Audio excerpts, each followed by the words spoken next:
Among some of the, as I told you, some of the findings that will be revealed through the story are incidents of the fetus killing, are many incidents of specific killings of groups of Muslims in Naroda Party and other parts of Gujarat. The Gulbarg Society massacre. For the first time, will very clearly functionaries of several organizations will be seen talking about their role in it and what they did. Very alarmingly, there are people, including MLAs, talking about running bomb factories, how they prepared bombs, how they prepared arms and ammunition, how they shipped in arms and ammunition, how it was distributed, including one particular MLA who talks about putting together makeshift rocket launchers for use in what he terms the border. And we know what the border means in Gujarat, means where two communities divide their lines. So these are people who are on camera telling you in detail about it.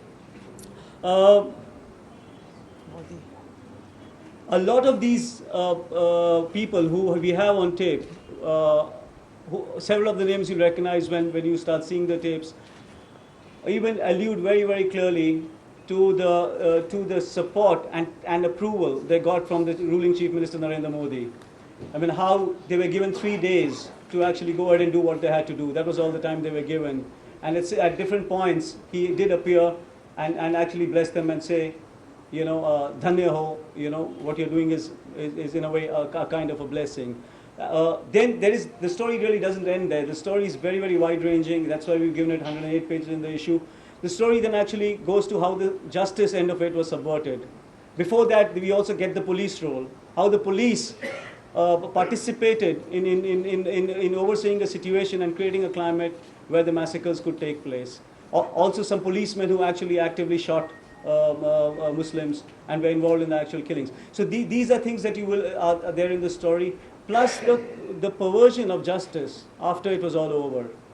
How the entire establishment then colluded to try and save all the people who had been involved in the riots, what all was done. And these are, again, as I said, from the words of people who are actually involved in it, including lawyers and advocates who are representing the state in the Nanavati Commission. And they have some pretty damaging things to say about their own role and the role of the state in trying to sort of derail the cause of justice. The reporter who worked on it, there was one reporter who worked on it continuously for 6 months. His name is Ashish Khetan. I think this is one of the greatest pieces of journalism in the history of Indian journalism. And this entire story was actually done by him. He was there for 6 months and he was doing this story, moving from different places. He came away and went back several times to chase new threads, to chase the story. The story began curiously at the time, just around the time of the art incident in Vadodara. That's the first time, soon around that time, when he went there to inquire into what was the reason for this kind of pathological kind of vandalism and hatred that seems to now describe Gujarat all the time.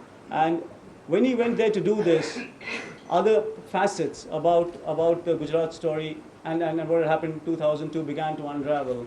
And as he went deeper and deeper, more and more stories came tumbling out, and it became more and more grim as we went down. I mean, in these 6 months, it has been a very, very difficult story to come to terms with us also, because what has happened in Gujarat, and as a young reporter, I saw it happen in 1984 in the anti-Sikh riots, and that was problematic. But the thing about Gujarat is really problematic is it's happened in full media glare in 2002 with saturation electronic coverage, saturation web coverage, saturation print coverage. And for the nth time, we are facing a situation where mass misuse of law and order machinery is being allowed to go scot-free. And I think if there is a slap on the face of the idea of India today, it is Gujarat. It is a problem. Anybody going to Gujarat, anybody following the Gujarat story realizes that. I hope this story opens up some very, very important questions and leads to some kind of action. The action could have been of many kinds. Unfortunately, we haven't seen any of that in the last 5 years. It could have been both kind of the stern fist of law and order, as well as some kind of attempt to mend a very badly broken situation. But I don't think either of that has happened. And today we know that the role of the police, the role of the establishment continues to be very pernicious, even today. And the schism, if anything, has actually deepened.